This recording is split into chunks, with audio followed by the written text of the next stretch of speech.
Puzzle अमर है और मुझे हर जन्म के बाद नए स्वरूप में आकर फिर से वर्षों की कठोर तपस्या के बाद आपको प्राप्त करना होता है। जब मुझे आपको ही प्राप्त करना है तो फिर मेरी यह तपस्या क्यों? मेरी इतनी कठोर परीक्षा क्यों? और आपके कंठ में पड़ी यह परमुंड तथा आपके अमर होने का कारण व रहस्य क्या है? महाकाल ने पहले तो माता को यह गूढ़ रहस्य बताना उचित नहीं समझा, परंतु स्त्री हट के आगे उनकी एक न चली। भगवान शंकर ने मां पार्वती जी से एकांत व गुप्त स्थान पर अमर कथा सुनने को कहा ताकि कोई न सुने, क्योंकि जो इस कथा को सुन लेता वो अमर हो जाता। इस कारण शिव जी मां पार्वती को लेकर किसी गुप्त स्थान की ओर चल पड़े। सबसे पहले भगवान भोले ने अपनी सवारी नंदी को पहलगाम पर छोड़ दिया, इसलिए बाबा अमरनाथ की यात्रा पहलगाम से शुरू करने का बोध होता है।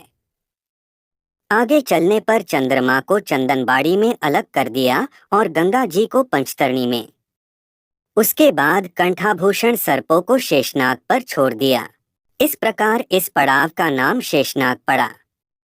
आगे की यात्रा में अगला पड़ाव गणेश टॉप पड़ता है। इस स्थान पर बाबा ने अपने पुत्र गणेश को भी छोड़ दिया था, जिसको महागुणा का पर्वत भी कहा जाता है। पिस्सू घाटी में पिस्सू नामक कीड़े को भी त्याग दिया। इस प्रकार महादेव ने अपने पीछे जीवनदायिनी पांचों तत्वों को भी अपने से अलग कर दिया।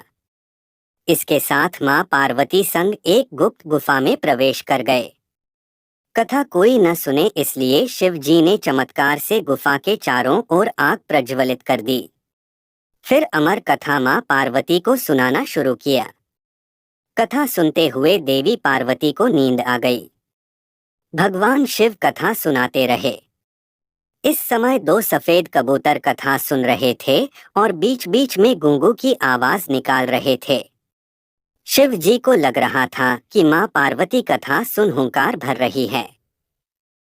इस तरह दोनों कबूतरों ने अमर होने की पूरी कथा सुन ली। कथा समाप्त होने पर शिव का ध्यान पार्वती की ओर गया।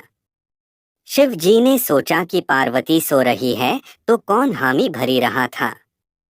तब महादेव की दृष्टि कबूतरों पर पड़ी तो क्रोधित हो गए और उन्हें मारने के लिए तत्पर हुए। इस पर कबूतरों ने शिव जी से कहा कि हे प्रभु, हमने आपसे अमर कथा सुन ली है। यदि आप हमें मार देंगे तो अमर होने की यह कथा झूठी हो जाएगी। इस पर शिव जी ने कबूतरों को जीवित छोड़ दिया और उन्हें आशीर्वाद दिया कि तुम सदैव इस स्थान पर शिव पार्वती के प्रतीक चिन्ह के रूप में निवास करोगे। के अंदर भगवान शंकर बर्फ के निर्मित शिवलिंग के रूप में विराजमान है। पवित्र गुफा में मां पार्वती के अलावा गणेश के सभी अलग से बर्फ से निर्मित प्रतिरूपों के भी दर्शन किए जा सकते हैं।